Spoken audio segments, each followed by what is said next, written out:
নমস্কার, আমি doctor Partha Mukhopadhyay, head of the department radiation oncology, Ruby cancer centre. এই স্বাধীনতা দিবসের প্রাককালে আমি আপনাদের সঙ্গে এবার প্রস্টেট ক্যান্সার নিয়ে কিছু তথ্য শেয়ার করব। প্রস্টেট ক্যান্সার জেনারেলি 60 এবং তার ঊর্ধ্বে যে পুরুষরা আছে তাদের হয়।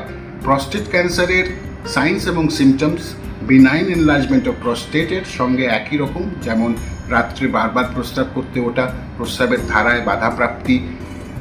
যদি আমরা প্রস্টেট ক্যান্সার সম্বন্ধে অবগত থাকি এবং যদি আমরা এই সাইন্স এবং সিমটমসগুলো নিয়ে ডাক্তারদের সঙ্গে আগে দেখা করি, তাহলে কিন্তু প্রস্টেট ক্যান্সারকে অনেকটাই আমরা কম স্টেজে ধরতে পারি, এবং কম স্টেজে ধরা মানে কিওরের চান্স কিন্তু বেশি।